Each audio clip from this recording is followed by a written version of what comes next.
दोस्तों, 3000 साल के बाद फिरौन की लाश के साथ में हुआ अल्लाह का ऐसा करिश्मा जिसे देखकर पूरी दुनिया हैरान रह गई।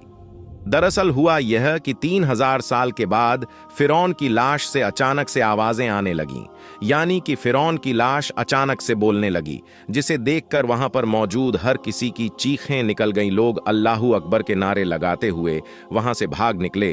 और यही नहीं, इस पूरे वीडियो को देखकर आप लोग भी हैरान और परेशान रह जाओगे और आपका अल्लाह पर भरोसा और ज्यादा मजबूत हो जाएगा। इसीलिए आज का हमारा यह वीडियो आप सभी के लिए बहुत ही खास है। आप इसको आखिर तक जरूर देखें। और सबसे पहले, अगर आप भी मानते हो कि अल्लाह जो चाहे वह कर सकता है, तो आप इस वीडियो को दिल से एक लाइक जरूर कर दें और मेहरबानी करके इस वीडियो को शेयर भी कर दें ताकि और भी लोगों के पास में यह वीडियो पहुंच जाए। प्यारे दोस्तों, सबसे पहले तो हम आपको फिरौन के बारे में कुछ अहम जानकारी देते हैं, फिर हम आपको अल्लाह के इस करिश्मे के बारे में बताएंगे। लिहाजा आप इस वीडियो को बगैर स्किप किए एंड तक जरूर देखना। दोस्तों, अल्लाह पाक सारी कायनात का मालिक है, कोई उसका शरीक नहीं है। कल कयामत के रोज अल्लाह ताला हर उस इंसान को माफ फरमा देगा जो अल्लाह पर अपना यकीन रखता है, मगर उस इंसान को अल्लाह ताला कभी भी माफ नहीं फरमाएगा जिसने अल्लाह की जात के साथ किसी और को शरीक किया होगा। याद रखिए, दुनिया में 4 बादशाह ऐसे गुजरे हैं जिन्होंने खुदा होने का दावा किया था, जिनमें नमरूद, शद्दाद, बख्ते नसर और फिरौन शामिल है। लेकिन फिर अल्लाह ने इनके साथ में कुछ ऐसा किया कि यह लोग रहती दुनिया के लोगों के लिए एक इबरत का निशान बनकर रह गए। इनमें से एक था फिरौन, जिसकी आज हम बात करेंगे, जिसकी लाश आज 3000 साल गुजर जाने के बाद भी वैसी ही सही सलामत है। और कुरान पाक के फरमान के मुताबिक कयामत तक फिरौन की लाश ऐसे ही मौजूद रहेगी। दोस्तों, कुछ मुद्दत पहले की बात है। दुनिया का कोई भी इंसान यह नहीं जानता था कि खुदा होने का दावा करने वाले फिरौन की लाश के साथ में क्या हुआ है, यानी कि उसकी लाश कहां पर चली गई, इसके साथ में क्या हुआ होगा, इस बात के बारे में कोई भी नहीं जानता था। लेकिन अल्लाह पाक की किताब तौरात, इंजील और कुरान पाक में भी इसका जिक्र डिटेल से मिलता है, मगर यहूदियों ने कुरान पाक को मानने से इनकार कर दिया था। हम आपको बता दें कि फिरौन का जिक्र अल्लाह ताला ने कुरान पाक में कुछ यूं किया है कि हम फिरौन की लाश को दुनिया के सामने इबरत के लिए महफूज रखेंगे। दोस्तों, 1891 तक किसी को भी फिरौन की लाश का कोई नामो निशान मालूम नहीं था, मगर फिर कुरान पाक ने इस बात का जिक्र कर दिया था कि फिरौन हजरत मूसा अलैहिस्सलाम की कौम का पीछा करता हुआ दरिया ए नील तक पहुंचा और वहां पर जाकर पानी में गर्क होकर अपनी फौज समेत तबाह बर्बाद हो गया था, जबकि उसी पानी ने अल्लाह के हुक्म से हजरत मूसा अलैहिस्सलाम और उनकी कौम को गुजरने का रास्ता दे दिया था। लेकिन इसके बाद फिरौन के साथ में क्या हुआ, इसके बारे में दुनिया की तमाम किताबें खामोश हो गईं। यहां तक कि तौरात और इंजील में भी इस बारे में कोई जिक्र नहीं मिलता है, जबकि कुरान पाक में इस बारे में एक अजीब सी बात कही गई है जिसने पूरी दुनिया को हिलाकर रख दिया था। कुरान पाक की इस आयत पर आज तक किसी ने भी ज्यादा गौर और फिक्र नहीं किया। खुद मुसलमान भी इस आयत को पढ़कर आगे गुजर जाते हैं, यह समझे बगैर कि इस आयत का इशारा किस बात की तरफ है। इस आयत में अल्लाह ताला क्या फरमाना चाहता है। अल्लाह तबारक व ताला ने सूरह यूनुस में इस बात का जिक्र किया है कि बस हमने तेरे जिस्म को समुद्र से निकालकर महफूज कर लिया ताकि बाद में आने वाले लोगों के लिए तुम इबरत का निशान बन जाओ। दोस्तों, फिरौन के इस वाकये को गुजरे हुए 3000 साल से भी ज्यादा का अरसा गुजर चुका है। 3000 साल पहले तक फिरौन की लाश समुंदर में रही। इसके बाद अल्लाह ताला ने दुनिया वालों को दिखाने के लिए कि मेरा कुरान सच्चा है, मेरे प्यारे नबी हजरत मोहम्मद सल्लल्लाहु ताला अलैहि वसल्लम का फरमान सच्चा है, यह दिखाने के लिए अल्लाह ताला ने फिरौन की लाश को समुंदर से बाहर निकालकर फेंक दिया।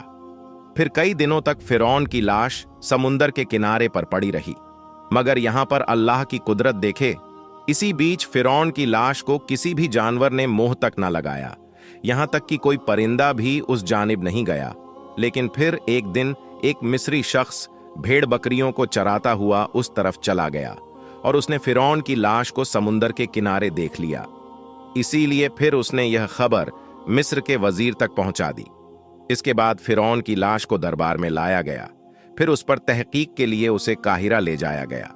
वहां पर ले जाकर फिर फिरौन की लाश को जमीन के अंदर दफन कर दिया गया, मगर अल्लाह के हुक्म से जमीन ने भी फिरौन की लाश को बाहर फेंक दिया। फिर उसकी लाश को एक ताबूत में रखा गया और इसके बाद उसे मिस्र के एक म्यूजियम में रख दिया गया। तब से लेकर आज तक, यानी कि 3000 साल गुजर जाने के बाद भी आज भी फिरौन की लाश वैसे ही सही सलामत रखी हुई है। और कुरान पाक के फरमान के मुताबिक कयामत तक फिरौन की लाश ऐसे ही सही सलामत रहकर लोगों के लिए इबरत का निशान बनी रहेगी, ताकि अपने आप को खुदा कहने वालों का यह हाल देखकर आने वाली नस्लें सबक हासिल करती रहेगी। कहा जाता है कि फिरौन का सिर और गर्दन का हिस्सा खुला हुआ है, जबकि जिस्म के बाकी हिस्सों को एक पट्टी में लपेट कर रखा गया है। और कहा जाता है कि फिरौन की नाक का सामने वाला हिस्सा गायब है। उसको दरिया के किसी हैवान ने या किसी बड़ी मछली ने खा लिया था। फिर इसकी लाश को दरिया के किनारे फेंक दिया गया था, ताकि यह दुनिया वालों के लिए इबरत का निशान बनकर रह जाए।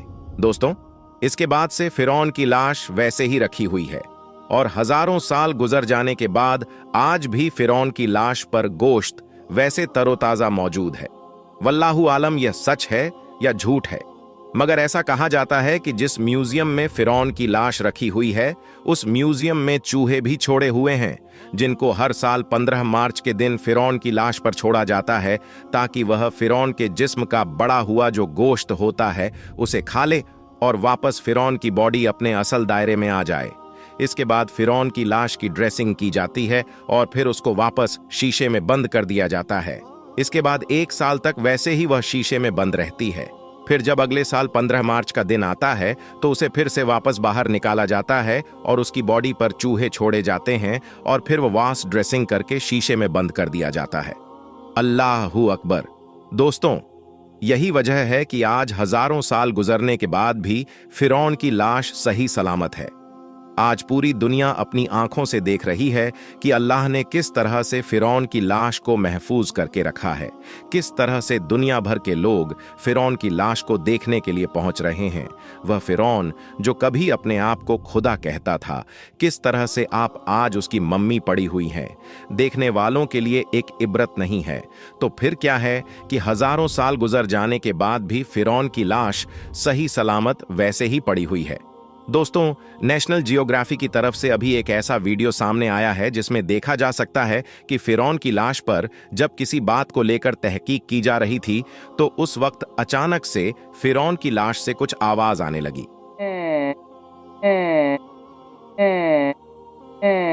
कहा जा रहा है कि फिरौन की जुबान से जो अल्फाज निकले थे वह इब्रानी जबान के अल्फाज थे और समझने वालों ने बताया है कि फिरौन की जबान से जो लफ्ज निकले थे उनका मतलब पता नहीं है। कुछ कहते हैं, यानी कि कुछ लोगों का यह कहना है कि फिरौन की लाश अब अल्लाह अल्लाह पुकार रही है। हालांकि कुछ साइंसदानों का यह भी कहना है कि पूरी दुनिया में इस वक्त इब्रानी जबान बोलने वाला कोई आदमी नहीं मिला और ना ही इस भाषा को समझने वाला कोई जाहिरी तौर पर मिलता है। इसीलिए यह नहीं कहा जा सकता है कि फिरौन की लाश से जो अल्फाज निकले हैं, यानी कि फिरौन ने अपनी जबान में कुछ बोला है, उसका असल में क्या मतलब होता है।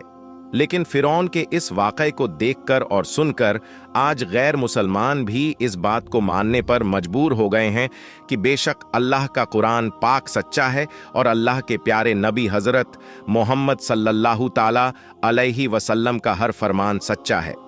दोस्तों, फिरौन के इस पूरे वाक़े को अल्लाह ताला ने कुरान पाक में कुछ यूं बयान फरमाया है, और हमने बनी इज़राइल को दरिया पार करा दिया और फिरौन और उसके लश्कर ने सरकश और जुल्म से उनका पीछा किया।